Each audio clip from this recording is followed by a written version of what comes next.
നാരായണ. ഓം. ശ്രീമദ്ഭാഗവത മഹാപുരാണം ദശമസ്കന്ധം 48-ാമത്തെ അധ്യായം. ഭ്രമരഗീതം ആണ് നമ്മൾ പറഞ്ഞു വെച്ചത്. ഉദ്ധവൻ്റെ ഗോപികളിൽ നിന്നും പലതും പഠിക്കൽ എന്നാണ് സാധാരണ ഭ്രമരഗീതത്തിനെ കുറിച്ച് പറയാറും. അത് ഇവിടെ കൃഷ്ണനോട് വന്ന് പറഞ്ഞു. കൃഷ്ണനും ഉദ്ധവനും ഒരേപോലെ സന്തോഷിച്ചു, ഗോപികമാർക്കും ആശ്വാസമായി. ഇങ്ങനെയെല്ലാം ഭ്രമരഗീതം പറഞ്ഞു. അതിന് ശേഷം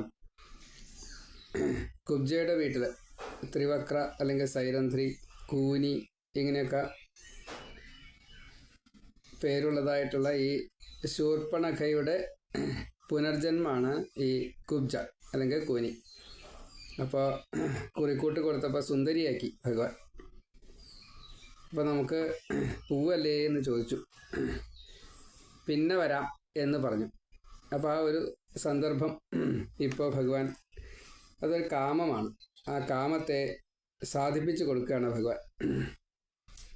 ഉദ്ധവനെയും കൂട്ടിയിട്ടാണ് അങ്ങോട്ടും പോയത്. അവിടെ വളരെ പ്രധാനമായിട്ട് ചിന്തിക്കേണ്ട ഒരു വിഷയം, കുബ്ജയ്ക്ക് ഒരു സന്താനത്തെ കൊടുത്തു, ഉപശ്ലോകൻ. ആ ഉപശ്ലോകനെ നാരദൻ പഠിപ്പിച്ച് ആത്മവിദ്യ ഉപദേശിച്ചു കൊടുത്തു. അതിനുശേഷം ആ ഉപശ്ലോകൻ ഒരു മന്വന്തരത്തിലെ മനുവായിട്ട് പിന്നീട് വരികയും ചെയ്തു. ഗോപികമാരെ എപ്രകാരത്തിലാണോ ശ്രീകൃഷ്ണൻ ആശ്വസിപ്പിച്ചത്, രാസലീല തൊട്ടുള്ള ഓരോരോ കാര്യങ്ങളെക്കുറിച്ചും അല്ലെങ്കിൽ അനുഭവിപ്പിച്ചും, അതേപോലെ തന്നെ ഈ കുബ്ജയെയും ഇതൊന്നും മറ്റൊരു തരത്തിൽ നമ്മൾ കാണാൻ പോലും പാടില്ല എന്ന്. കാരണം ഈശ്വരന്മാരാണ്, ഈശ്വരന്മാർക്ക് ഈശ്വരന്മാരുടേതായിട്ടുള്ള ഒരു രീതിയുണ്ട്. നമുക്ക് മാനസപുത്രന്മാരൊന്നും നമുക്കില്ല, ഉണ്ടാക്കാൻ കുട്ടിയെ പറ്റൂല. അവർ മാനസപുത്രന്മാരെയാണ്. ഇപ്പോൾ ബ്രഹ്മാവിൻ്റെ മാനസപുത്രന്മാരാണ് പ്രജാപതിമാർ. അങ്ങനെയേ അതിനെ കാണാവൂ, അതാണ് അതിൻ്റെ വിധി. അത് ഭാഗവതം പുരാണങ്ങൾ ഇത് നമ്മൾ പാരായണം ചെയ്യുമ്പോൾ മനസ്സിലാക്കുമ്പോൾ നമ്മുടേതായിട്ടുള്ള ഈ ലൗകിക രീതിയിൽ ഇതിനെ വീക്ഷിക്കരുത്. അപ്പോൾ നമുക്ക് യഥാർത്ഥത്തിലുള്ള ജ്ഞാനം കിട്ടില്ല. ഭാഗവതത്തെ ആശ്രയിക്കുന്നത് ജ്ഞാനം കിട്ടാനാണ്. അതിൽ കഥാരുചി കുറച്ച് ചേർത്തിട്ടുണ്ട് എന്ന് മാത്രമേ ഉള്ളൂ. ഇനി ഭഗവാൻ വിവാഹം കഴിച്ചിട്ട് 16,108 പത്നിമാരിലും 10 പുത്രന്മാരെയും ഓരോ പുത്രിമാരെയും കൊടുത്തു എന്ന് പറയുന്നുണ്ട്. ഉഗ്രസേന മഹാരാജാവ് മുത്തശ്ശൻ, അദ്ദേഹത്തിന് ഈ കംസവധത്തിന് ശേഷം രാജാവാക്കുന്ന സമയത്ത് ചക്രവർത്തി, ലോകചക്രവർത്തി, ബ്രഹ്മാണ്ഡത്തിലെ ചക്രവർത്തി എന്ന നിലയ്ക്കാണ്. ആ സമയത്ത് ഏകദേശം ഒരു 200ഓളം വയസ്സായിട്ടുണ്ടാവും. അപ്പോൾ നമ്മൾ അതിനെ അങ്ങനെ കണ്ടു കഴിഞ്ഞാൽ ശരിയാവില്ല. പിന്നെ 30 വയസ്സ് 40 വയസ്സ് യുവാവാക്കി മാറ്റി ഭഗവാൻ എന്നാണ്. അപ്പോൾ നല്ലോണം അർത്ഥം, ഈ വാച്യാർത്ഥം മാത്രം മനസ്സിലാക്കിയാൽ അത് കുറച്ച് പഴയ്ക്കും. അപ്പം അങ്ങനെ വാച്യാർത്ഥം മാത്രമല്ല, ഇതിൽ പലതും ആന്തരികമായിട്ട് അർത്ഥങ്ങളുണ്ട്. കടം വീട്ടാനാണ് ഭഗവാൻ അപ്രകാരത്തിൽ ചെയ്തത്. നമുക്ക് അപ്രാപ്യമായിട്ടുള്ള ഭഗവാനാണ് പരിപൂർണതമനായിട്ട് വന്നതും ഈ ഉദ്ധവനെ പോലെയുള്ള അഷ്ടവസുക്കളുടെ അവതാരമായിട്ടുള്ള ഈശ്വരൻ തന്നെയായിട്ടുള്ളവരുടെ കൂടെ. അതേപോലെ ബലരാമനും അനന്തഭഗവാൻ ശേഷൻ. ഇനി മകനായിട്ട് ജനിക്കാൻ പോകുന്നത് പ്രദ്യുമ്നനാണ്, പേരക്കുട്ടനായിട്ട് ജനിക്കാൻ പോകുന്നത് അനിരുദ്ധനാണ്. അപ്പോൾ ഇതെല്ലാം അതിൻ്റേതായിട്ടുള്ളൊരു ഭാവവ്യത്യാസമുണ്ട്. അത് അങ്ങനെ സ്വീകരിച്ചാലേ ഭാഗവതം നമുക്ക് കിട്ടുള്ളൂ, ജ്ഞാനമായിട്ട് മനസ്സിലാക്കാൻ സാധിക്കുള്ളൂ. ഉദ്ധവനും ബലരാമനും ശ്രീകൃഷ്ണനും കൂടിയിട്ടാണ് അക്രൂര ഗൃഹത്തിലേക്ക് പിന്നീട് ചെല്ലണത്. കുബ്ജയെ അനുഗ്രഹിച്ചതിന് ശേഷം അക്രൂരൻ്റെ അടുത്തേക്ക് ചെല്ലാമെന്നാണ് പറഞ്ഞായിരുന്നു. വന്ന ദിവസം മധുരയിലേക്ക് എത്തിയ ദിവസം. പിന്നെ കംസവധമൊക്കെ കഴിഞ്ഞ് രാജാവാക്കലും ഇതൊക്കെ കഴിഞ്ഞതിന് ശേഷമാണ് 3-3.5 മാസം കഴിഞ്ഞിട്ടാണ് ഉദ്ധവൻ തിരിച്ചു വന്നത്. എന്നിട്ടാണ് അങ്ങോട്ട് പോണത്. അപ്പോൾ 3 പേരെയും ഒരേപോലെ അക്രൂരൻ പീഠങ്ങളിൽ എത്തി സ്വീകരിച്ചു.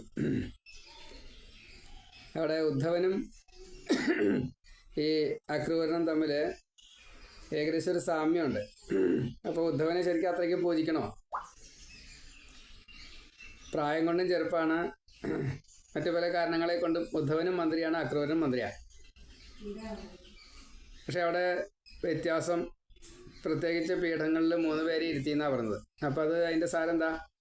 നമ്മൾ അതിനെ ഒറ്റ കണ്ണുകൊണ്ട് കാണരുത്, അപ്പോൾ കിട്ടില്ല. കാകദൃഷ്ടിയായ പ്രശ്നമാവും. ആ തീർത്ഥം, ഭഗവാന്റെ തൃപ്പാദം കഴുകിയിട്ടുള്ളതായിട്ട് തീർത്ഥം എല്ലാവരും സ്വീകരിച്ചു. അത് അക്രൂരനെ സ്വീകരിച്ചു, കുടുംബങ്ങളെ, ഭാര്യ, അക്രൂരൻ്റെ പത്നി, കുട്ടികളൊക്കെ ഉണ്ടോ, അതൊക്കെ സ്വീകരിച്ചു. അതേപോലെ തന്നെ ഉദ്ധവനും സ്വീകരിച്ചിട്ടുണ്ടാവില്ലേ എന്നതാണ് ചോദ്യം. ഗോപികളുടെ പാദ ധൂളിക്ക് നമസ്കരിച്ച ഉദ്ധവനത് സ്വീകരിക്കാതിരിക്കാൻ പറ്റില്ല. അതതിൻ്റെ വഴി. പോട്ടെ. ഏതായാലും കാലൊക്കെ തലോടി കൊടുത്തു. എന്നിട്ട് നല്ലോണം സ്തുതിക്കുകയാണ് ഈ അക്രൂരൻ കൃഷ്ണനെ. ദേവദേവ ജഗന്നാഥ, ഉത്തമ ശ്ലോക. ദേവദേവ ജഗന്നാഥ പുണ്യശ്രവണ കീർത്തന ഏത് ഉത്തമ ശ്ലോക നാരായണ നമോസ്തുതേ. അങ്ങനെയാണ് ഭഗവാനെ സ്തുതിക്കണത്. അപ്പോൾ യാദവരെ രക്ഷിച്ചതായിട്ടുള്ള ഭഗവാനെ, അങ്ങ് ഞങ്ങളുടെ കുലത്തിൽ വന്ന് ജനിച്ചുവല്ലോ, അത് ഞങ്ങളുടെ ഭാഗ്യമാണ്. രാമകൃഷ്ണന്മാരെ ഒരുമിച്ച് പൂജിച്ചപ്പോൾ നിങ്ങൾ പ്രകൃതി പുരുഷന്മാരാണ് എന്നാണ് അക്രൂരൻ പറഞ്ഞത്. പ്രകൃതി പുരുഷന്മാർ ഇപ്പോൾ രാധയെക്കുറിച്ച് പറയാം, ലക്ഷ്മിയെക്കുറിച്ച് പറയാം, അല്ലെങ്കിൽ രുക്മിണിയെക്കുറിച്ച് പറയാം. അനന്തഭഗവാൻ സ്വതേ കർമ്മം എന്നാണ് പറയുക. പ്രദ്യുമ്നൻ ബുദ്ധിയാണ്, അനിരുദ്ധൻ മനസ്സാണ്. അപ്പോൾ കാര്യവും കാരണവും നിങ്ങളാണ്, സൃഷ്ടിയാദി ലീലകൾ ചെയ്യുന്നത് നിങ്ങളാണ്. അതൊക്കെ ശരിയാണ്. ഇനി സാക്ഷിയായിട്ട് എല്ലാ ദിക്കിലും ഉണ്ട്. 24 തത്വങ്ങൾ, ത്രിഗുണങ്ങൾ പ്രകൃതിയിലേക്ക് ചേർത്ത് അതെല്ലാം നാനാത്വമായിട്ട് ഇപ്പോൾ കാണുന്നു. അത് അതിൻ്റെയൊക്കെ കാരണക്കാരൻ അങ്ങാണ്, ജ്ഞാനസ്വരൂപനാണ്. അതേപോലെ ജന്മമില്ല, കർമ്മമില്ല, ബദ്ധനല്ല, പ്രപഞ്ചം മിഥ്യയാണ്, ദ്വന്ദ്വ അതീതനാണ് ഭഗവാനെ അങ്ങ്. അങ്ങയുടെ ഈ ശരീരം സ്വേച്ഛോപാത്ത രൂപമാണല്ലോ. അപ്പോൾ അത് അങ്ങയുടെ ശരീരം സകല സ്വരൂപമല്ല. എന്നുവെച്ചാൽ ഭഗവാൻ അങ്ങനെ ഒരു രൂപമില്ല. ലോകധർമ്മത്തിന് അങ്ങ് ഈ രൂപം സ്വീകരിച്ചു വന്നു. അങ്ങയാൽ ഉപദേശിക്കപ്പെട്ടതായിട്ടുള്ള ഈ വേദം, അത് പലർക്കും വേണ്ടത്ര അർത്ഥം കിട്ടാത്തത് കൊണ്ട് പാഖണ്ഡമായിട്ട് ചിന്തിച്ച് പറഞ്ഞ് അധർമ്മമായിട്ട് ചെയ്യണു, എന്നിട്ട് സജ്ജനദ്രോഹം ചെയ്യണു. അപ്പോൾ ദുർജനങ്ങളെ വധിച്ച് സജ്ജനങ്ങളെ രക്ഷിക്കാൻ വേണ്ടിയിട്ട് ഭഗവാൻ അവതാരം എടുക്കണം. അംശമായിട്ടുള്ള ശേഷനായിട്ടുള്ള ഭഗവാനും ഈ കാര്യത്തിന് സഹായിക്കാനാണ് വന്നത്. യുദ്ധരംഗം ഉണ്ടാക്കും, എന്നിട്ട് എല്ലാവർക്കും മുക്തി കൊടുക്കും. അങ്ങനെ അനവധി അക്ഷൗഹിണി സേനകളെ ഭാവിയിൽ അങ്ങ് വധിക്കും, ഭൂമിയുടെ ഭാരത്തെ തീർക്കും. യദുവിൻ്റെ ആ വംശപരമ്പരയെ വളരെയധികം പ്രശസ്തമാക്കും. യദുവിനും ഈ പ്രശസ്തി കിട്ടും. അപ്പോൾ ഈ ഗ്രഹത്തിൽ വന്ന് ജനിക്കാൻ സാധിച്ചത് എൻ്റെ ഭാഗ്യം. ഈ ഗംഗ എന്ന് പറയുന്നത് തന്നെ ജീവൻ്റെ അങ്ങോട്ടും ഇങ്ങോട്ടുള്ള ഗതിക്ക് ഉപാധിയായിട്ടാണ്. ആ ഗംഗ ഭഗവാന്റെ പാദം കഴുകിയതായിട്ടുള്ള തീർത്ഥാണ്. ബ്രഹ്മാവ് കഴുകിയ ആ തീർത്ഥാണ്. ബ്രഹ്മാവിൻ്റെ കമണ്ഡലുവിലെ ജലമാണ്. അത് ത്രിവിക്രമ ബ്രഹ്മാണ്ഡം എന്നാണ് നമ്മുടെ ഈ ബ്രഹ്മാണ്ഡത്തിന് പേര്. ആ പാദതീർത്ഥാണ് ഈ ഗംഗ. ദേവ, മാനവ, പിതൃക്കൾ ഒക്കെ ഈ പാദതീർത്ഥം കൊണ്ട് ശുദ്ധമാവണു. അവരൊക്കെ തന്നെയാണ് ഇപ്പോൾ അങ്ങയെ സഹായിക്കാൻ വേണ്ടിയിട്ട് യാദവരായിട്ടും പല രീതിയിൽ വന്നിരിക്കുന്നത്. അങ്ങ് സത്യവാക്കാണ്. അങ്ങയ്ക്ക് ചെറുതെന്നോ വലുതെന്നോ അതല്ലെങ്കിൽ പ്രിയെന്നോ അപ്രിയെന്നോ ഒന്നുമില്ല. ലോകഹിതം ദേവഹിതം അത് അറിഞ്ഞുകൊണ്ട് അങ്ങ് വേണ്ടത് കൊടുക്കണു ഓരോരുത്തർക്കും. അങ്ങയെ ഭജിക്കാത്തത് സത്യം പറഞ്ഞാൽ ഒരു നിന്ദിക്കൽ എന്നല്ല പറയേണ്ടത്, ഉപകാരസ്മരണ ഇല്ലാത്ത ഒരു കൃതജ്ഞതാഭാവം, ഉപകാരസ്മരണ ഇല്ലായ്മ ആണ് കൃതജ്ഞത. അങ്ങനെ ഒരു അബദ്ധം അത് എനിക്കും കുറച്ച് പറ്റിയിട്ടുണ്ടോന്നാ. ഒന്നുമില്ല കേട്ടോ, അക്രൂരന് പറ്റിയിട്ടൊന്നുമില്ല. അക്രൂരൻ പറയുകയാണ് എനിക്കും മനഃശുദ്ധി തരണം എന്ന്. ഈ മായ കടത്തി തരണം, എൻ്റെ ഹൃദയത്തിലും ഭഗവാനെ അങ്ങ് വസിക്കണം. അപ്പോൾ ഈ എല്ലാ സമയത്തും കൃഷ്ണൻ അക്രൂരൻ്റെ മനസ്സിൽ ഇല്ലായിരിക്കുമോ എന്ന് തോന്നുകയാണ്. അക്രൂരൻ്റെ മനസ്സിലുണ്ട്. ഇതൊക്കെ സ്തുതിയാണല്ലോ. അപ്പോൾ സ്തുതി നമ്മൾ വായിക്കുമ്പോൾ നമ്മുടെ മനസ്സിൽ എല്ലാ സമയത്തും ഭഗവാൻ ഇല്ല എന്നുള്ള ഉറപ്പല്ലേ. അപ്പോൾ അതുകൊണ്ട് എല്ലാ സമയത്തും ഭഗവാൻ ഉള്ളിൽ ഇരിക്കണം. എന്നിട്ട് അത് ചെയ്യൂ, ഇത് ചെയ്യൂ, അത് ചെയ്യരുത്, ഇത് ചെയ്യരുത് എന്ന് പറഞ്ഞും കൊണ്ട് നിയന്ത്രിക്കാൻ ഈ നല്ല രീതിയിൽ ഒരു നല്ല അർജുനനെ കൃഷ്ണനെ പോലെ ഒരു തേരാളിയായിട്ട് സൂതനായിട്ട് നമ്മുടെ ഒപ്പം ഉണ്ടാവണേ എന്ന് പ്രാർത്ഥിക്കുക. അല്ലെങ്കിൽ നമ്മളെന്താ വെച്ചാൽ നമുക്കങ്ങനെ വിഷമല്ല. ശരിക്കും പറഞ്ഞാൽ ആനയ്ക്ക് പാപ്പാനെ പോലെ, ഇന്നത്തെ പാപ്പന്മാരല്ല കേട്ടോ. ആനയെ സാധാരണഗതിയിൽ ശിക്ഷിക്കാതെ കണ്ട് അനുസരിപ്പിക്കാൻ പറ്റുന്ന പാപ്പന്മാരുണ്ട്, അങ്ങനത്തെ ആനകളുണ്ട്. അപ്പോൾ അങ്ങനത്തെ ആനയും പാപ്പാനായിട്ട് മാറണം. അല്ലാണ്ട് ഇങ്ങനെ പീഡനം ചെയ്തിട്ടുള്ള അത് ശരിയല്ല. അതിപ്പോൾ ആന ചെയ്യാണോ ചോദിച്ചാൽ അറിഞ്ഞുകൊണ്ട് ചെയ്യല്ലാതെ അതാണ്. അപ്പം അങ്ങനെയായിട്ട് കാര്യമില്ല. അപ്പോൾ യഥാർത്ഥത്തിലുള്ള ഒരു നിയന്ത്രണം അങ്ങാണ് ചെയ്യേണ്ടത് നമ്മളെ. അതേപോലെ തന്നെ അങ്ങിപ്പോൾ യോഗേശ്വരന്മാർക്കും കിട്ടാത്തതായിട്ടുള്ള ഭഗവാനാണ്. എന്നിട്ടും ഞങ്ങൾക്ക് എപ്പോഴും കാണാനും ഇടപെടാനും സംസാരിക്കാനും പലതും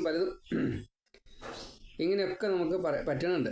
അതിൻ്റെയൊക്കെ കാരണം ഭഗവാൻ ഇതിന് അനുവാദം തന്നു. ഭഗവാൻ തന്നെ സ്വമേധയാ ഇങ്ങോട്ട് വന്നതാണ് ഒരു ബന്ധു എന്ന നിലയ്ക്ക്. അപ്പോൾ ഈ ആപൽ ബാന്ധവൻ എന്ന നിലയ്ക്ക് നമ്മളും അവർക്ക് എപ്പോഴും ബന്ധു എന്ന നിലയ്ക്കും ഇങ്ങനെ എപ്പോഴാണോ നമ്മളെ എല്ലാ സമയത്തും നിയന്ത്രിക്കുന്നത്, അപ്പോൾ നമുക്ക് ഈ കാമക്രോധ ലോഭ ആസക്തിയാദി കാര്യങ്ങളൊന്നും ഉണ്ടാവില്ല. ആസക്തി കളഞ്ഞു തരണമെന്ന് അക്രൂരൻ പ്രത്യേകം ആവശ്യപ്പെടുന്നുണ്ട്. നന്നായിട്ട് സ്തുതിച്ചു. അതേപോലെ എപ്പോഴും നാമം ജപിക്കാൻ സാധിക്കണം.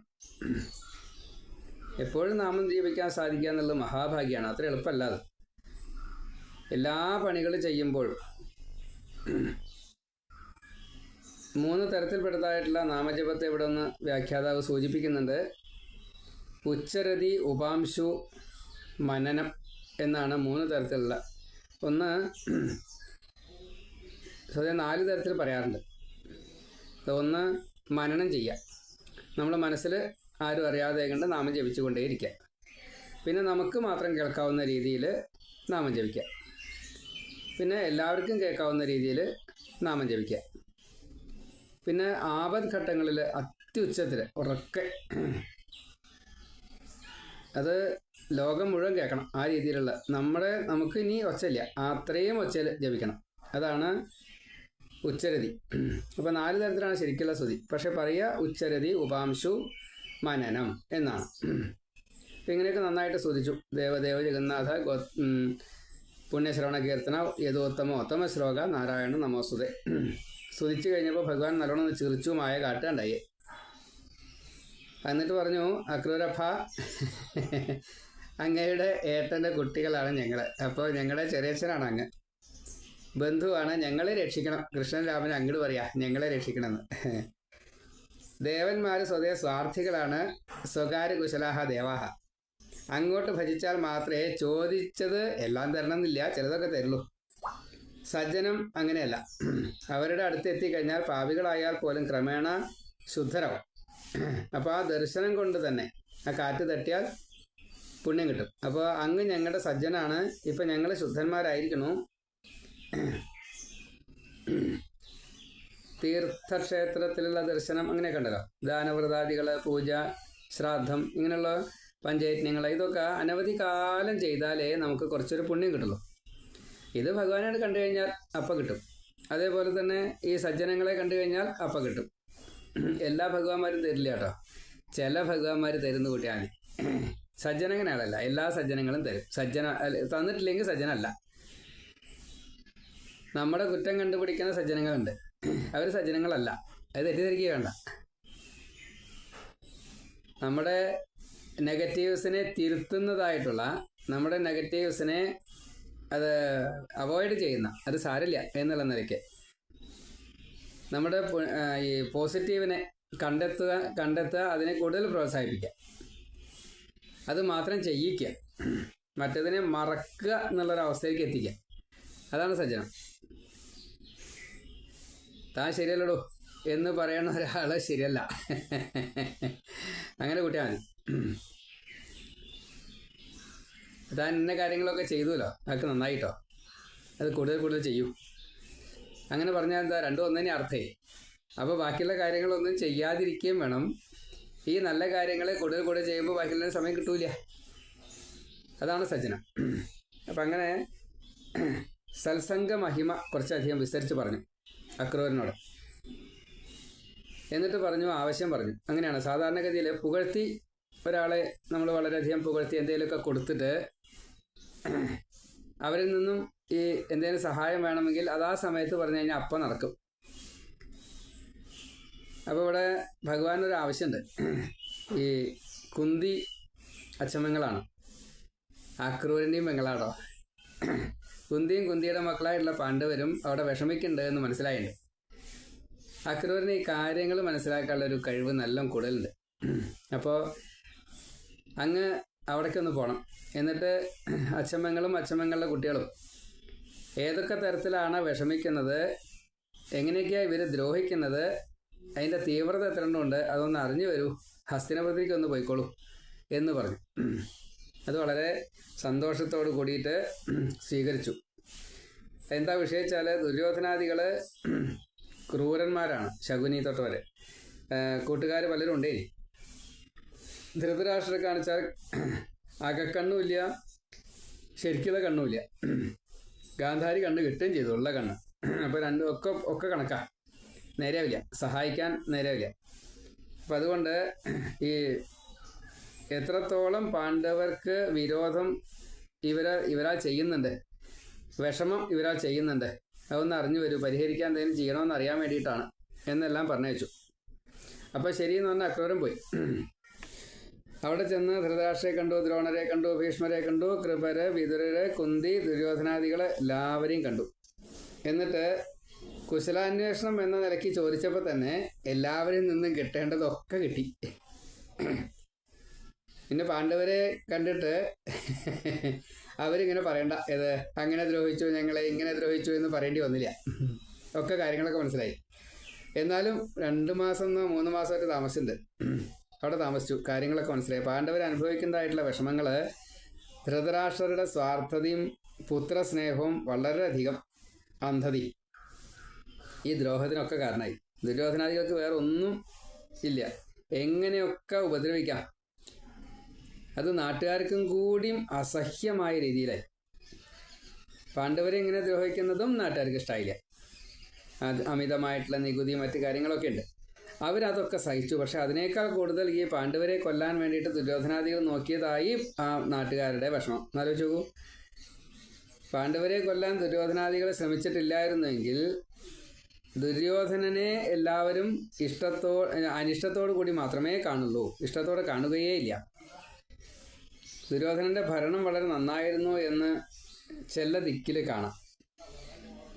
പക്ഷെ അത് പലപ്പോഴും നമുക്ക് യോജിക്കാൻ പറ്റില്ല. കാരണം അമിതമായിട്ടുള്ള നികുതി, അതേപോലെ ഇവരെ അനുകൂലിക്കാത്ത, പാണ്ഡവരെ അനുകൂലിക്കുന്ന എല്ലാവർക്കും വളരെയധികം ദ്രോഹം, ഇതൊക്കെ ദുര്യോധനാദികൾ ചെയ്തിട്ടുണ്ട്. അപൂർവം ചിലരെങ്കിലും ദുര്യോധനെയും രാവണനെയും ഒക്കെ നന്നായിട്ട് പറയാറുണ്ട്. ഭരണകാര്യത്തിൽ കേമരാണ് അവർ എന്നാണ് പറയാറ്. പക്ഷെ ഇങ്ങനെ ചില ദോഷങ്ങളുണ്ട്. ഐശ്വര്യവും കാര്യങ്ങളൊക്കെ ധാരാളമായിട്ട് ലക്ഷ്മി കൊടുത്തുകൊണ്ട് ഹിരണ്യകശിപുവിനും മറ്റേ രാവണനും ശിശുപാലനും ഒരേപോലെ മറ്റു കാര്യങ്ങളൊക്കെ ചെയ്യാൻ സാധിച്ചു എന്നുള്ള സത്യമാണ്. പക്ഷെ അവരൊക്കെ സജ്ജനദ്രോഹികളാണ്. സജ്ജനദ്രോഹം ചെയ്യുന്ന ആ ഭരണം നന്നല്ല. അപ്പോൾ ഇവിടെ ആ ഒരു കുഴപ്പം നല്ലോണ്ട്. ഭീമന് വിഷം കൊടുത്തത്, അരക്കില്ലത്തിലിട്ട് ചുട്ടത്, പിന്നെ പലതരത്തിൽപ്പെട്ടതായിട്ടുള്ള ദ്രോഹങ്ങൾ അവിടെ കുറേ ചെയ്തിട്ടുണ്ട്. ഇവർക്കൊന്നും കൊടുക്കില്ല പാണ്ഡവർക്ക്. ദുര്യോധനാദികൾ സുഖമായിട്ട് സുഖിച്ച് കഴിയുകയും ചെയ്യും. അതിനൊക്കെ ഈ ഗാന്ധാരി കൂട്ടാണ്. ഇപ്പോൾ ഗാന്ധാരി നന്നായിട്ട് ചിലർ പറയണേക്കാം. കുന്തി സഹിക്കുന്ന രീതിയിലാണെങ്കിൽ ഗാന്ധാരി തൻ്റെ കാര്യങ്ങൾ മുഴുവൻ നടത്തിയതിൻ്റെ ശേഷം കുന്തിയിൽ നിന്നും കൂടി പാണ്ഡവർ വലുതായിട്ട് ദ്രോഹിക്കാതിരിക്കാൻ വേണ്ടിയിട്ടുള്ള ഒരു സൂത്രപ്പണികൾ ചെയ്യും. അതിനെ സ്നേഹമായിട്ട് വ്യാഖ്യാനിക്കപ്പെടുകയാണ്. സ്വതേ ഗാന്ധാരി തെറ്റാ ചെയ്യണം. ഗാന്ധാരി തെറ്റാ ചെയ്യണമെന്ന് പറയാനുള്ള കാരണം, ഈ അന്ധനായിട്ടുള്ള ധൃതരാഷ്ട്രരെ ഒപ്പം നിന്ന് സഹായിക്കേണ്ടതിന് പകരം കണ്ണുകെട്ടി. അപ്പം തന്നെ പഴച്ചു. പിന്നെ ശകുനിയെ അവിടെ താമസിപ്പിച്ചു. അത് വലിയ അബദ്ധമാണ്. ഗാന്ധാരിയെ പലരും നന്നായിട്ട് പറയാറുണ്ട്, പക്ഷേ ഗാന്ധാരി നല്ലതല്ല, വളരെ മോശമാണ്. പാതിവ്രത്യം അത് കൃഷ്ണൻ പലപ്പോഴും പരീക്ഷിക്കായിട്ടുമൊക്കെ കാര്യങ്ങളൊക്കെ ഉണ്ടായിട്ടുണ്ട്. അവിടെയൊക്കെ പിഴവ് സംഭവിച്ചിട്ടുണ്ട് എന്നുള്ളത് ഗാന്ധാരിയുടെ ആ ഇത് മനസ്സിലാക്കിയ സൂക്ഷ്മ നിരീക്ഷണം ചെയ്താൽ നമുക്ക് മനസ്സിലാവും. അതുകൊണ്ടാണ് ഈ കൃഷ്ണൻ ഒന്നിങ്ങനെ പരിശോധിച്ച് കഴിഞ്ഞപ്പോൾ, ഇങ്ങനെ പരിശോധിച്ചത്, ദുര്യോധനൻ നഗ്നനായിട്ട് അമ്മയുടെ അടുത്തേക്ക് ചെന്ന് അമ്മയിൽ നിന്നുള്ള ഊർജത്തെ മുഴുവൻ സ്വീകരിക്കാൻ വേണ്ടിയിട്ട് നിശ്ചയിച്ചു. അമ്മയുടെ വാക്കിൽ നിന്നാണ് അത് വന്നത്. എൻ്റെ പാതിവ്രത്യം എന്താ, ഞാൻ നിനക്ക് തരാം, നീ നഗ്നനായിട്ട് വാ, നിൻ്റെ ശരീരത്തിൽ ഇനിയൊരു അബദ്ധം വരില്ല, ആർക്കൊന്നും ചെയ്യാൻ സാധിക്കില്ല, ശരീരരക്ഷ ഞാൻ ഏറ്റു എന്ന് പറഞ്ഞിട്ടാണ് കൊടുക്കാൻ വേണ്ടി നിന്നത്. അപ്പോൾ യഥാർത്ഥത്തിലുള്ള പാതിവ്രത്യം ഉണ്ടെങ്കിൽ ഈ ഇല കൊണ്ട് മറിച്ചിട്ട് ദുര്യോധനൻ ചെന്ന് കഴിഞ്ഞപ്പോൾ അത് കാണാൻ സാധിക്കും. അപ്പോൾ അത് കാണാൻ സാധിച്ചില്ല. അപ്പോൾ കൃഷ്ണൻ കൂടില്ല. കൃഷ്ണൻ അവിടെ മായൊന്നും കാണിച്ചിട്ടില്ല.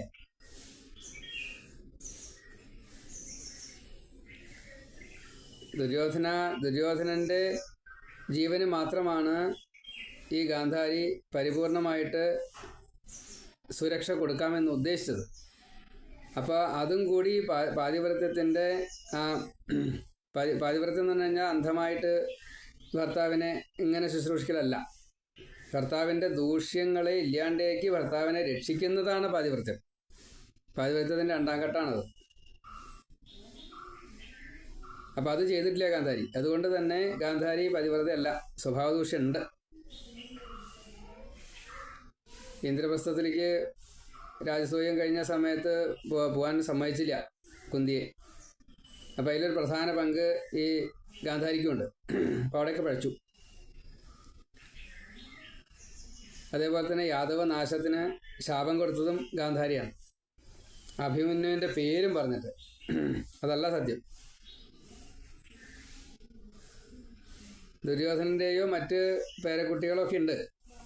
അവരുടെ പേര് പറഞ്ഞു കഴിഞ്ഞാൽ അതിന് പ്രാധാന്യം കിട്ടില്ല. അതുകൊണ്ട് കൃഷ്ണൻ്റെ മരുമകൻ, പെങ്ങളുടെ മകൻ എന്നുള്ള നിലയ്ക്ക് അഭിമന്യുവിനെ കുറ്റപ്പെടുത്തിയെന്നുള്ളൂ. അഭിമന്യുവിനെയും കൂടി രക്ഷിച്ചില്ലല്ലോ കൃഷ്ണ, അതുകൊണ്ട് നിൻ്റെ ഈ കുലം ഇന്നേക്ക് 36 കൊല്ലം കഴിയുമ്പോൾ തമ്മിൽ തല്ലിയിട്ട് മരിക്കട്ടെ, ഇതേപോലെ തന്നെ നാശമടയട്ടെ എന്നാണ് ശപിച്ചത്. അവിടെയൊക്കെ പാതിവ്രത്യത്തിന് ഗാന്ധാരിക്ക് കുഴപ്പങ്ങളുണ്ട്. ഇതൊന്നും ഇപ്പോൾ ഇവിടെ ഈ ഭാഗവതത്തിൽ ഈ സമയത്ത് പറഞ്ഞിട്ടില്ല, സാന്ദർഭികമായിട്ട് പറഞ്ഞു എന്ന് മാത്രമേ ഉള്ളൂ.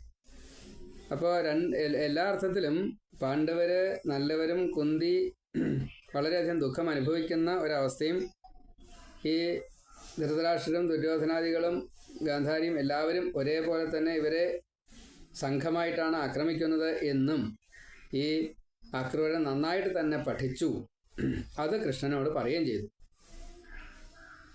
അപ്പം ഇവര്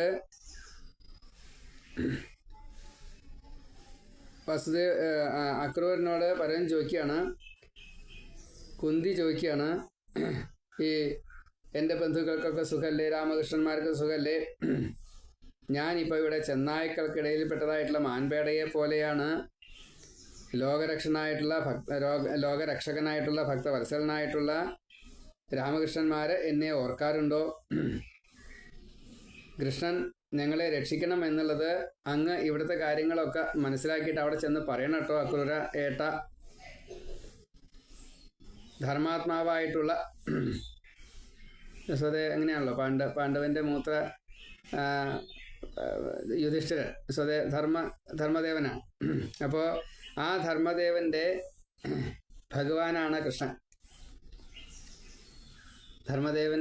ധർമ്മദേവന് ഉപാസനാമൂർത്തി വിഷ്ണുവാണ്.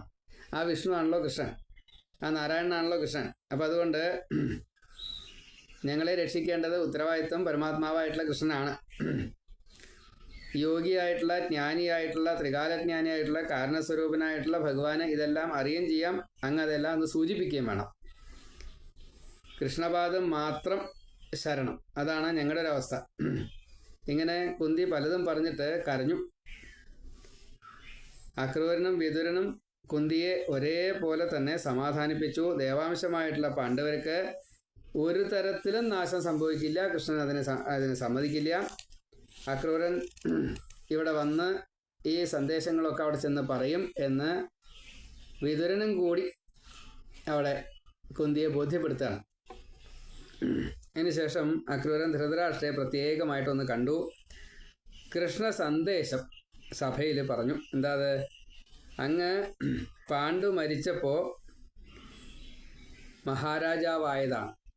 മഹാരാജാവാൻ അർഹതയില്ല, കണ്ണില്ല. കണ്ണ് കാണാത്ത ഒരാൾക്ക് രാജാവാനുള്ള അർഹതയില്ല. അതേപോലെ തന്നെ പാണ്ഡു ഈ കാട്ടിലേക്ക് പോകേണ്ട ഒരു സാഹചര്യവും കാര്യങ്ങളൊക്കെ വന്നല്ലോ.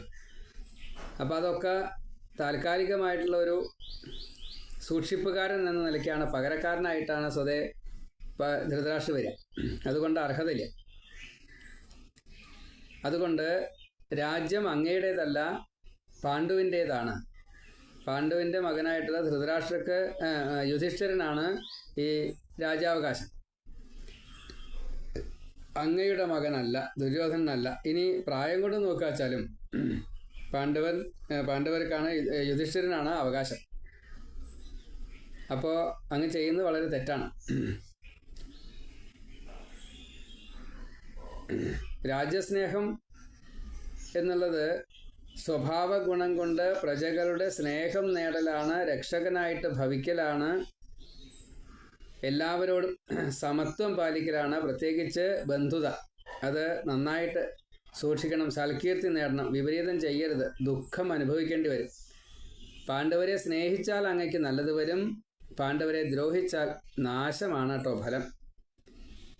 ഗീതയിലെ ഒടുക്കത്തെ ശ്ലോകമാണ്. എവിടെയാണോ കൃഷ്ണനുള്ളത്, എവിടെയാണോ ഗാണ്ഡീവം ധരിച്ച അർജുനുള്ള, അവിടെയാണ് വിജയം. അപ്പോൾ നല്ലോണം മനസ്സിരുത്തിയിട്ട് സമഭാവനയോട് കൂടിയിട്ട് ഭരിച്ചോളൂ. എന്നായാലും ശരീരം ഉപേക്ഷിക്കേണ്ടി വരും. അപ്പോൾ ശരീരം ഉപേക്ഷിക്കുമ്പോൾ മറ്റു വസ്തുക്കളൊക്കെ സൂക്ഷിച്ചിട്ട് എന്താ കാര്യം? രാജാവാണെന്ന് പറഞ്ഞിട്ട് എന്താ കാര്യം? ഒരു കാര്യമില്ല. ഇതെല്ലാം ഭഗവാന്റെ ലീലയാണ്. നമ്മൾ സ്വന്തം വീട്ടിൽ വാടകക്കാരായിട്ട് താമസിക്കുന്നവരാണ്. നമ്മൾ ചെയ്യുന്ന പ്രവൃത്തി മുഴുവൻ നിയന്ത്രിക്കുന്നത് ഭഗവാനാണ്. കർമ്മഫലം കൊണ്ടാണ് ഇതൊക്കെ ചെയ്യേണ്ടി വരുന്നത്. സുഖവും ദുഃഖവും കിട്ടും. ധർമ്മം ചെയ്തിട്ട് സുഖദുഃഖം അനുഭവിക്കുമ്പോൾ അത് പ്രാരബ്ധം നീങ്ങിയിട്ട് പിന്നീട് സംസാരം വേണ്ടാത്ത രീതിയിലാവും. അധർമ്മം ചെയ്തിട്ട് സുഖദുഃഖം അനുഭവിക്കുമ്പോൾ വീണ്ടും വീണ്ടും സംസാരം കൂടുതൽ വരും. അപ്പോൾ ആയുസ് നഷ്ടമാക്കരുത്. നീർക്കുമിള പോലെയാണ്. ലോകേഷണ വിത്തേഷണ പുത്രേഷണ, വിത്തപുത്ര ലോകേഷണ എന്നതിന് പറയാം. അത് ഏഷണാത്രയം, അത് അങ്ങ് ഉപേക്ഷിക്കണം. ജീവിതം ഒരു സ്വപ്നം പോലെയാണ്. എല്ലാം ഉപേക്ഷിച്ചിട്ട് എപ്പോൾ വേണച്ചാൽ നമുക്ക് പോണ്ടി വരും. ഒരു ഗ്യാരണ്ടി ഇല്ല. അപ്പോൾ ബുദ്ധി കൊണ്ട് മനസ്സിനെ അടക്കൂ, ശാന്തനാവൂ, സമഭാവന ശീലമാക്കൂ, സമചിത്തതയോട് കൂടിയിട്ട് ലോകഹിതമായിട്ട് ദേവഹിതമായിട്ട് അവനവൻ്റെ ജീവൻ ശുദ്ധനാക്കാൻ വേണ്ടിയിട്ട് ഭരിക്കൂ എന്നാണ് പറഞ്ഞത്. സേവനമായിട്ട്, രാജരക്ഷ അങ്ങനെയാണ്, സേവനമായിട്ട് ചെയ്യൂ എന്നാണ്. അസുരനായതുകൊണ്ട് അത് കേൾക്കില്ല. ഒരു അസുരനാണ് ഈ ധൃതരാഷ്ട്രം, ദുര്യോധനൻ, കലി തന്നെയാണ്, ദ്വാപരനാണ് മറ്റേ ശകുനി, കർണനും അതേപോലെ സഹസ്രകവചൻ എന്നുള്ള അസുരനാണ്. ഇവരൊക്കെ അസുരന്മാരാണ്. പൂർവ്വജന്മങ്ങളൊക്കെ വിസ്തരിച്ച് ദൈവഭാഗവത്തിലൊക്കെ കൊടുത്തിട്ടുണ്ട്. അത് ആ ഭാഗം നോക്കുമ്പോൾ പറയാൻ പറ്റുമെന്ന് മാത്രമേ ഉള്ളൂ. അപ്പം അതുകൊണ്ട് നന്നായിട്ട് ഭരിക്കൂ എന്നെല്ലാം പറഞ്ഞപ്പോൾ ധൃതരാഷ്ട്ര അക്രൂരനെ വിളിച്ച് പറയാണ്, ദാനശീലനായിട്ടുള്ള അക്രൂര. അക്രൂരൻ്റെ ഈ ദാനശീലത്തെ നമുക്ക് വെളിപ്പെടുക ഈ സ്യമന്തകമണി കൊണ്ടുപോയിട്ട് കാശിയിൽ കുറച്ച് കാലം സൂക്ഷിക്കുന്നുണ്ട്. ആ സമയത്ത് കാശി മുഴുവൻ സ്വർണ്ണ നഗരിയായിട്ട് മാറിയെന്നാണ്. ആ സ്വർണ്ണമൊക്കെ പിന്നീട് മറ്റാരോ അടിച്ചു മാറ്റിയതാണ്. അല്ലെങ്കിൽ ഇന്നും കാശി മുഴുവൻ സ്വർണ്ണ നഗരമായിട്ട് മാറും. അത് വല്ലാത്തൊരു അത്ഭുതമായിരുന്നു ആ കാലത്ത് എന്ന് പറയുന്നുണ്ട്. പിന്നീട് കാശിയിൽ സാധാരണ പോകുന്നത് മുക്തി നേടാൻ വേണ്ടിയിട്ടാണ്. കാശിയിൽ പോയിട്ട് തിരിച്ചു വരുന്നവരെ പോലെയാണല്ലോ ഇപ്പം ഇന്നത്തെ നമ്മൾ കാണുന്നത്. അങ്ങനെ വല്ലവരൊക്കെ അവിടെ നിന്ന് അടിച്ചു മാറ്റിയിട്ടുണ്ടോ? നമ്മളായിട്ടുള്ള സാധാരണ സജ്ജനങ്ങൾ കൊണ്ടുപോയില്ല, മറ്റാരെങ്കിലും കൊണ്ടുപോയിട്ടോ? അല്ലെങ്കിൽ സ്വതേ കാശി സ്വർണ്ണ നഗരിയാണ്. അത് അക്രൂരനെ സംഭവിച്ചതാണ്. അപ്പോൾ ദാനശീലനായിട്ട് അക്രൂര, അങ്ങയുടെ വാക്കൊക്കെ എനിക്ക് ഇഷ്ടപ്പെട്ടു. എന്നെ ഇപ്പോൾ പുത്രസ്നേഹം തന്നെയാണ് ഇങ്ങനെ കൊടുക്കണത്. അതെനിക്ക് അറിയും ചെയ്യാം, പക്ഷേ എനിക്ക് അത് തിരുത്താൻ പറ്റുന്നില്ല. അങ്ങയുടെ വാക്ക് ഒരു മിന്നൽ എങ്ങനെയാണോ പ്രകാശം തരുന്നത് അത്രയും പ്രകാശവും അതേപോലെ തന്നെ അതിന് ചൂടുമുണ്ട്. കാരണം സർവനാശമാണ് ഫലം. അപ്പോൾ ആ ചൂടുമുണ്ട്. ഇതെനിക്ക് മനസ്സിലാവണമൊക്കെ ഉണ്ട്. പക്ഷേ ഇടിമിന്നൽ പോലെയാണ്, അത് വേഗം മായാണ്. വീണ്ടും ഈ പുത്രസ്നേഹം വരിക. അപ്പോൾ പുത്രൻ പറയും, ഞാനതിങ്ങനെ അനുസരിക്കും. ചില രാജാക്കന്മാർക്ക് കഴിവുണ്ടാവില്ല. അപ്പോൾ മന്ത്രി പറയണത് ഇങ്ങനെ ചെയ്യുക, അങ്ങനെയാണ്. മന്ത്രി നന്നായാൽ ഈ രാജാവിൻ്റെ ഈ കഴിവില്ലായ്മ പുറത്തേക്ക് വരില്ല. മന്ത്രി ചീത്തയാളാണെങ്കിൽ ഈ രാജാവിൻ്റെ കഴിവില്ലായ്മ പരമാവധി പുറത്തേക്ക് വരും. അപ്പോൾ ഇവിടെ ഈ അന്ധത എന്നുള്ളത് കഴിവില്ലായ്മയാണ്. അത് എന്താണ് യഥാർത്ഥത്തിലുള്ള കഴിവില്ലായ്മ? വേണ്ടത് വേണ്ട രീതിയിൽ മനസ്സിലാക്കാനുള്ള കഴിവില്ലായ്മ. യോദ്ധാവ് എന്നുള്ള നിലയ്ക്ക് ധൃതരാഷ്ട്രയെ മറികടക്കാൻ ഒരാൾക്കും സാധിക്കില്ല. ബലം എന്ന നിലയ്ക്ക് ധൃതരാഷ്ട്രയെ മറികടക്കാൻ മറ്റൊരാൾക്ക് സാധിക്കില്ല. അതാണ് ഭീമൻ്റെ ഇരുമ്പ് പ്രതിമ ദുര്യോധനൻ അതിലടിച്ചിട്ടാണ് പരിശീലനം ചെയ്തത്. ഗത കൊണ്ട് അടിച്ചിട്ട് തകരാത്തതായിട്ടുള്ള ഈ ഭീമൻ്റെ പ്രതിമ 100 പേരെയും കൊന്നിട്ട് കുരുപാണ്ഡവ യുദ്ധം, കുരുക്ഷേത്ര യുദ്ധം കഴിഞ്ഞിട്ട് വന്നപ്പോൾ ധൃതരാഷ്ട്രൻ ഈ പ്രതിമയെ ആലിംഗനം ചെയ്തപ്പോൾ അത് പൊടിഞ്ഞുപോയി. ദുര്യോധനൻ ഇത്രയും കൂടുതൽ ശക്തിയോട് കൂടിയിട്ട് വീറോട് കൂടിയിട്ട് അടിച്ച് തകർക്കാൻ പറ്റാത്ത പ്രതിമ വെറും ആലിംഗനം കൊണ്ട് ധൃതരാഷ്ട്രാൽ പൊടിയാക്കപ്പെട്ടു ആ ഇരുമ്പ് പ്രതിമ. അപ്പോൾ ബലമുണ്ട്, മറ്റു പലതുമുണ്ട്. അതൊക്കെ പൂർവ്വജന്മത്തിൻ്റെ ഒരു കഴിവുണ്ട്, ഇപ്പോഴത്തെയുണ്ട്. അതല്ലാച്ചാൽ ഇങ്ങനെ അന്ധനായിട്ടും ജീവിക്കാൻ സാധിക്കില്ല. സുഖം സുഖം സുഖം സുഖം, കാഴ്ച ഒഴിച്ച് എന്നുവെച്ചാൽ ഈ അന്ധചക്ഷുസും ഇല്ല എന്നർത്ഥം. മനസ്സിലാക്കാനുള്ള ഒരു കഴിവുമില്ല. അതുകൊണ്ട് ഇത് പൂർവജന്മ ദുഷ്കൃതമായിട്ട് വന്നതായിട്ടുള്ളതാണ്. എനിക്ക് നല്ല ഓർമ്മയുണ്ട്, നല്ല മനസ്സിലാവുന്നുണ്ട്. ഭഗവാന്റെ ഇച്ഛ കൊണ്ടാണ് ഇങ്ങനെയൊക്കെ സംഭവിക്കുന്നതെന്ന് എനിക്കറിയാം. പക്ഷേ ഭഗവാൻ ത്രിഗുണത്താലാണല്ലോ ഈ സൃഷ്ടി നടത്തിയത്. അതിൽ തമോ ഗുണമാണ് എനിക്ക് തന്നത്. കാളിയൻ പറഞ്ഞ കൂട്ടത്തിലാണ്. ശമതമാദികളൊന്നും എനിക്ക് കൂട്ടിയാൽ പറ്റുന്നില്ല. സാത്വികരിൽ ഇതൊക്കെ ഉണ്ടാവും, അങ്ങേപോലുള്ളവർക്ക് ഇതൊക്കെ ഉണ്ടാവും. കാമക്രോധാദികൾ ജയിക്കാൻ എനിക്ക് സാധിക്കണില്ല. സംസാരചക്രം തിരിക്കുന്നത് ഭഗവാനാണ്. അതിൽ സർവേശ്വരനായിട്ടുള്ള ഈ ഭഗവാൻ എന്നിൽ തമോ ഗുണമാണ് തന്നത്. അത് തന്നതായിട്ടുള്ള ഭഗവാനെ ഞാൻ എന്താ നമസ്കരിക്കണം. അപ്പോൾ ഭഗവാനെ ഒന്ന് ആശ്രയിച്ചു. ഭാഗവതത്തിൽ ഒരുത്തിയിൽ മാത്രമേ ധൃതരാഷ്ട്രരെ ഭക്തനായിട്ട് കണ്ടിട്ടുള്ളൂ. ഈ ധൃതരാഷ്ട്രരുടെ അഭിപ്രായം പറഞ്ഞ അക്രൂരൻ അവിടുന്ന് യാത്ര പറഞ്ഞു മടങ്ങി. വിവരങ്ങളൊക്കെ വിസ്തരിച്ച് രാമകൃഷ്ണന്മാരെ ധരിപ്പിച്ചു. ദുര്യോധനാദികളുടെ ചതി, വഞ്ചന, വിദ്വേഷം, സ്വാർത്ഥം, പാണ്ഡവാദികളുടെ നന്മ, ജനങ്ങൾക്ക് പാണ്ഡവരോടുള്ള സ്നേഹം, അതേപോലെ ഒരു അധികാരമില്ല, തടങ്കലിട ഭേദം, എന്നാൽ അത്ര കുഴപ്പമില്ല. ഇതിപ്പോൾ അതല്ല. ഒരു തരത്തിലും ഒന്നും സ്വയമേവ ചെയ്യാൻ സാധിക്കാത്തതായിട്ടുള്ള നിസ്സഹായ അവസ്ഥ. എന്നാലോ എല്ലാ കഴിവുമുണ്ട്. അതേപോലെ സ്നേഹം, സാത്വികത, ജനഹിതം, ഇങ്ങനെ കുന്തിയുടെ ദുഃഖം സകലതും ആ നല്ല പ്രകാശം, എന്നതിന് പറയുക ധാർമ്മികതയുടെ പ്രകാശം, ഇത്രയും കൂടുതൽ നന്നായിട്ട് ഈ ധൃതരാഷ്ട്രരെ കുറിച്ച് ദോഷമായിട്ടും പാണ്ഡവരെ കുറിച്ച് നന്നായിട്ടും പറഞ്ഞു വെച്ചു. അതിനുശേഷം പിന്നീട് പറയുന്നത് ഈ മുചുകുന്ദ മോക്ഷം അങ്ങനെയുള്ള കാര്യങ്ങളാണ് ഇനി പറയാനുള്ളത്. അത് നമുക്ക് അടുത്തതിൽ പറയാം. അതിൻ്റെ ഇടയ്ക്ക് ഈ കംസവധം കഴിഞ്ഞ സമയത്ത് ഉണ്ടായിട്ടുള്ള ചില പ്രശ്നങ്ങൾ, കംസൻ്റെ പത്നിമാരായിട്ടുള്ള അസ്ഥിയും പ്രാപ്തിയും കംസൻ്റെ ഭാര്യമാരാണ്. അവർ മഗധ രാജാവിനെ ചെന്ന് ജരാസന്ധൻ്റെ മക്കളാണ് അവർ. ജരാസന്ധനോട് ചെന്നിട്ട് സങ്കടം പറയുകയാണ്. ഈ യാദവ വംശം അല്ലെങ്കിൽ കൃഷ്ണൻ കാരനാണ് ഇങ്ങനെയൊക്കെ സംഭവിച്ചത്. അതുകൊണ്ട് ആ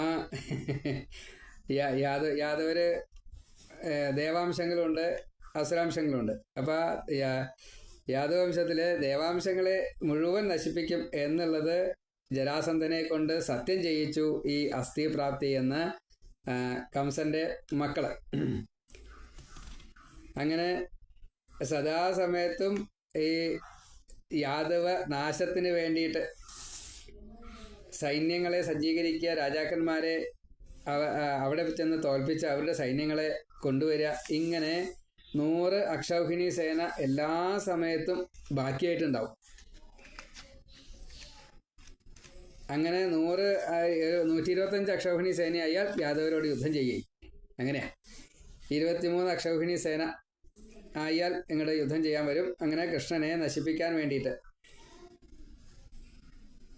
ആദ്യത്തെ തവണ ബലരാമൻ പിടിച്ച് കെട്ടിയിട്ട് വധിക്കാൻ വേണ്ടി തുടങ്ങിയപ്പോൾ കൃഷ്ണൻ പറഞ്ഞു, വേണ്ട, വിട്ടോളൂ ജരാസന്ധനെ, കാരണം നല്ല സംഘാടകനാണ്, നമ്മുടെ ഈ ഭൂഭാരത്തിന് വലിയ ഉപകാരം ചെയ്യും ജരാസന്ധൻ. അത് പറഞ്ഞ പോലെ തന്നെ 23 അക്ഷൗഹിണി സേന 17 വട്ടം വന്നു, തോൽപ്പിച്ചു, വിട്ടു. 18ാമത്തെ തവണ ബ്രാഹ്മണർ പറഞ്ഞു അത്രേ കൃഷ്ണനോട്, ഞങ്ങളീ രക്ഷിക്കണം എന്ന്. അതിന് കാരണമുണ്ട്. ജരാസന്ധൻ എന്നും ബ്രാഹ്മണർക്ക് ദാനാദി കാര്യങ്ങളൊക്കെ ചെയ്ത് സന്തോഷിപ്പിക്കും. അപ്പോൾ ഒരു തവണ, ഞാൻ അങ്ങനെ ദാനം തരുന്നുണ്ട്, നിങ്ങളൊക്കെ ഇങ്ങനെ വാങ്ങുന്നുണ്ട്, ഞാൻ ഇപ്പോൾ 17 തവണ കൃഷ്ണനോട് തോറ്റിരിക്കുന്നു, അടുത്ത യുദ്ധത്തിൽ ഞാൻ തോറ്റു വെച്ചാൽ നിങ്ങളൊക്കെ ഞാൻ വധിക്കും,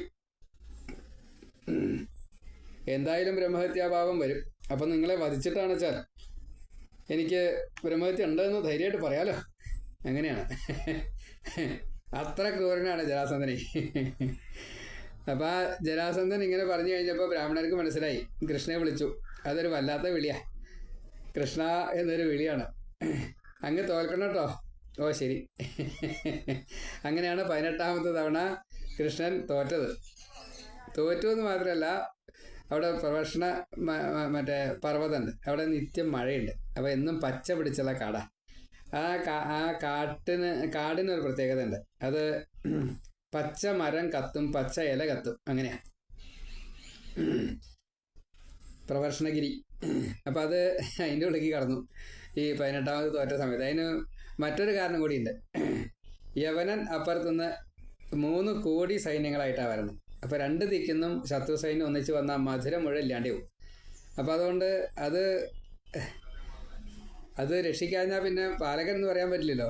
അപ്പോൾ അതുകൊണ്ട് തൽക്കാലം തോറ്റു, എന്നിട്ട് അങ്ങോട്ട് കടന്നു.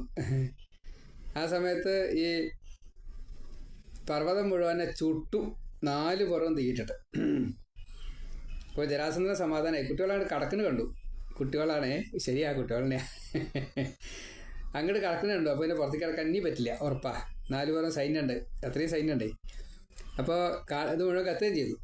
പക്ഷേ കൃഷ്ണൻ ഇവിടുന്ന് അങ്ങോട്ട് കടന്നു, യോഗശക്തി കൊണ്ട് ദ്വാരകയിലേക്ക് എത്തി. അത് അറിഞ്ഞില്ല. യവനൻ അപ്പുറത്ത് വരണു, ജരാസന്ധ സൈന്യം അപ്പുറത്ത് വരണു. അപ്പോൾ വിശ്വകർമാവിനെ വിളിച്ചു. ദ്വാരകയിൽ കുശസ്ഥലി പറഞ്ഞൊരു സ്ഥലമുണ്ട്. അത് ബലരാമൻ്റെ പത്നിയായിട്ടുള്ള ഈ രേവതിയുടെ അച്ഛൻ്റെ സ്ഥലമാണ്. അത് വിവാഹത്തിന് സ്ത്രീധനായിട്ട് കൊടുത്തുള്ള ഭൂമിയാണ്. കടലിൻ്റെ നടുക്കിലാണ്. 100 യോജന വിസ്താരമുണ്ട്. കുശസ്ഥലി എന്നുള്ളത് രേവതിയുടെ അച്ഛൻ രേവതൻ. രേവതിക്ക് ഒരു 10 വയസ്സായപ്പോൾ അത് ആർക്കാ കൊടുക്കേണ്ട മകളെ എന്നുള്ള അന്വേഷിക്കാൻ വേണ്ടിയിട്ട് ബ്രഹ്മലോകത്തിൽ പോയി. അപ്പോൾ ബലരാമന് വിവാഹം കഴിച്ചു കൊടുത്തോളൂ എന്ന് പറഞ്ഞു. 27 യുഗം കഴിഞ്ഞിരിക്കണു. 28ാമത്തെ യുഗത്തിലാണ് ഇപ്പോൾ ബലരാമൻ ഉള്ളത്. കന്യകാദാനം ആ ബലരാമസ്വാമിക്കാണ് വേണ്ടതെന്ന് പറഞ്ഞു. അപ്പം അങ്ങനെ തിരിച്ച് വന്ന് ബലരാമസ്വാമിക്ക് കൊടുത്തപ്പോഴാണ് ഈ വൈകുണ്ഠത്തിൽ ഒരു തരി മണ്ണ് കടലിലിട്ടത് ആനർത്തൻ എന്നുള്ള രാജാവിനെ രാജ്യഭ്രഷ്ടൻ എന്നുള്ള ഒരു അവസ്ഥ വന്നു കഴിഞ്ഞപ്പോൾ അച്ഛൻ്റെ ഒരു ശിക്ഷയാണ്. മുത്തശ്ശനാണ്. ആ മുത്തശ്ശൻ ഭഗവാനെ ഭജിച്ച് എനിക്ക് താമസിക്കാൻ സ്ഥലം വേണമെന്ന് പറഞ്ഞപ്പോൾ വിഷ്ണു ഭക്തനായിട്ടുള്ള അദ്ദേഹം ഇതെല്ലാം കണ്ടുകൊണ്ട് തനിക്ക് താമസിക്കാനൊരു സ്ഥലം വേണം ഇനി കൃഷ്ണാവതാരത്തിൽ. അപ്പം അതുകൊണ്ട് വൈകുണ്ഠത്തു നിന്ന് ഒരു തരി മണ്ണ് കടലിൻ്റെ നടുക്കിലിട്ടു. അത് ഈ ആനർത്തനോട് പറഞ്ഞ് താമസിച്ചോളാൻ പറഞ്ഞു. അങ്ങനെ ആനർത്തൻ അവിടെ പോയിട്ട് താമസിക്കുകയാണ്. അദ്ദേഹത്തിൻ്റെ പേരക്കുട്ടിയാണ്. അപ്പോൾ അത് ബലരാമന് ശ്രീധനായിട്ട് കൊടുക്കേണ്ടായത്. അപ്പോൾ അതുകൊണ്ട് ആ സ്ഥലം ഈ മധുരാമണ്ഡലത്തിൽ പെട്ടതാ. അപ്പം അതുകൊണ്ട് മധുരയിൽ നിന്ന് യോഗശക്തി കൊണ്ട് ഈ യാദവരെ മുഴുവൻ കുശസ്ഥലിയിലേക്ക് എത്തിച്ചു. അപ്പോൾ വിശ്വകർമാവിനെ കൊണ്ട് 9 ലക്ഷം കൊട്ടാരങ്ങളും അതേപോലെ ധാരാളം പാർപ്പിട സൗകര്യങ്ങളും എല്ലാം കൂടിയുള്ള 100 യോജന വിസ്താരമുണ്ട് ആ കടലിൻ്റെ നടുക്കുള്ള ഈ ദ്വാരകയ്ക്ക്. മോക്ഷദ്വാരം എന്നാണ് അതിന് പറയാം. അപ്പോൾ അവിടെ സ്വർണം, വെള്ളി, ചെമ്പ്, ഇരുമ്പ്, പിച്ചള, ഓട്, വെളുത്തീയം, കർത്തീയം തുടങ്ങിയുള്ള സകല ഭണ്ഡാരങ്ങൾ മുഴുവനും നിറഞ്ഞു നിൽക്കുക. അവിടെ ഒന്നിനും ക്ഷാമമില്ല. സർവകാല സുഖാവഹ. അവിടെ മരണം പോലും ഇല്ല എന്നാ. അവിടെ വെച്ച് മരണമില്ല. അവിടെ ഈ വിശപ്പ് ദാഹം ഒന്നുമില്ല. ഷഡ്വർമ്മി, ഷഡ്വൈരി, ഷഡരി ഇതൊന്നുമില്ല. അപ്പോൾ വളരെ പ്രത്യേകമായിട്ടുള്ളൊരു അവസ്ഥയാണ് ഈ ദ്വാരകയ്ക്കുള്ളത്. സ്വർഗത്തിൻ്റെ മീതെയാണ് ദ്വാരക. അപ്പം അതുകൊണ്ട് അവിടേക്ക് എല്ലാവരും മാറ്റി. ആ സമയത്ത് പിന്നെ ജരാസന്ധനെ വിട്ടു. യവനൻ്റെ സൈന്യം അവിടെ കാത്തു നിൽക്കുകയാണ്. ജരാസന്ധൻ പോയി കഴിഞ്ഞപ്പോൾ യവനൻ്റെ മുമ്പിലെത്തി കൃഷ്ണൻ. എന്നിട്ട് കണ്ടോട്ടെ വിചാരിച്ചിട്ട് അടുത്തേക്ക് ചെന്നു. എന്നാൽ അത്രയ്ക്കാണ് കാണുന്നില്ല. എന്നാൽ വേഷഭൂഷാദികൾ മറ്റു കാര്യങ്ങളൊക്കെ മയിൽപ്പീലിയുണ്ട്, ഓടക്കുഴലുണ്ട്. ഓടക്കുഴലിൻ്റെ ആവശ്യമുണ്ടായിട്ടല്ല കേട്ടോ. ഓടക്കുഴൽ സ്വതേ ആ സമയത്ത് ഇല്ല. എന്തെങ്കിലും ആയിക്കോട്ടെ. മഞ്ഞപ്പെട്ടുണ്ട്, മറ്റ് ലക്ഷണങ്ങളൊക്കെ പലതുമുണ്ട്.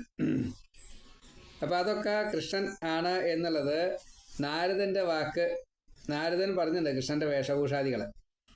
അതൊക്കെ യവനം മനസ്സിലാക്കിയിട്ടുണ്ട്. അകലെ നിന്നാണ് കണ്ടത്. സൂക്ഷ്മമായിട്ട് കാണാനുമില്ല. തിരിഞ്ഞിട്ടാണ് നിൽക്കണ സംശയം. മുഖം തന്നെ കണ്ടു സംശയം. ഏതായാലും അപ്പോൾ ഓടി ചെന്നു പിടിക്കാൻ വേണ്ടിയിട്ട്, വധിക്കാൻ വേണ്ടിയിട്ടാണ്. ഇവിടെ സൈന്യങ്ങളൊന്നും കാണാനില്ല. വളരെ എളുപ്പമാണ്. അപ്പോൾ കൃഷ്ണൻ ഓടി ഈ മുജുകുന്ദം കിടക്കുന്നതായിട്ടുള്ള ഗുഹയിൽ ചെന്ന് കയറി. അപ്പോൾ അവിടെ കൃഷ്ണന് കണ്ണ് കാണാം. കൃഷ്ണൻ്റെ പ്രകാശം, കൃഷ്ണൻ്റെ ശരീരത്തിൽ തന്നെ പ്രകാശം വരും. അപ്പോൾ അത് കാരണം സ്വയം പ്രകാശസ്ഥനാണ്. അപ്പോൾ ഗുഹയുടെ ഉള്ളിൽ പോയി. നല്ല വലിയ ഗുഹയാണ്. ഉത്തരീക എടുത്തിട്ട് അവിടെ ഈ പാറപ്പുറത്ത് സുഖമായിട്ട് കിടന്ന് ഉറങ്ങണ്ട മുജുകുന്ദൻ. ആ മീതെ ഈ ഉത്തരീക ഇട്ടു. എന്നിട്ടാണ് ഉള്ളിലേക്ക് പോയത്. യവനൻ ഓടി വന്ന് ഗുഹയിലേക്ക് കടക്കുന്നു കണ്ടു. ഗുഹയിൽ ഉള്ളിൽ ചെന്നപ്പോൾ യവന് കണ്ണ് കാണില്ല. അപ്പോൾ കുറച്ച് നേരം കണ്ണടച്ചിട്ട് അവിടെ ഇരുന്നു. കുറേ നേരം കഴിഞ്ഞ് കണ്ണ് തുറന്ന് നോക്കിയപ്പോഴുണ്ട് ഈ വലിയൊരു ശരീരം. അത്ര ചെറിയ ശരീരമല്ല.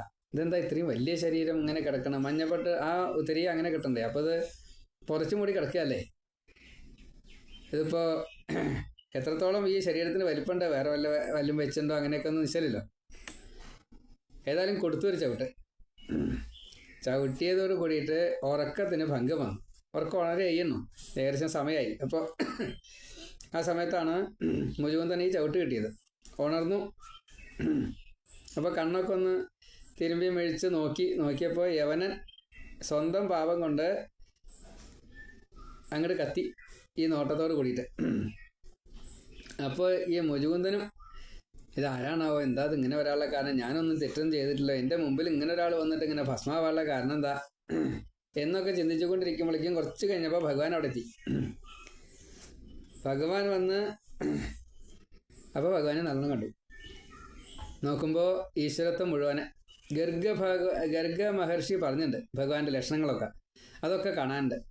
അപ്പോൾ ആ നിലയ്ക്ക് സൂര്യനാണോ, സനകാദികളാണോ, ഭഗവാനാണോ, കൃഷ്ണ ആരാണോ, ആ നിലയ്ക്ക് സ്തുതിച്ചു. അങ്ങ് ആരാണെന്ന് പറയണേ എന്ന് പറഞ്ഞു.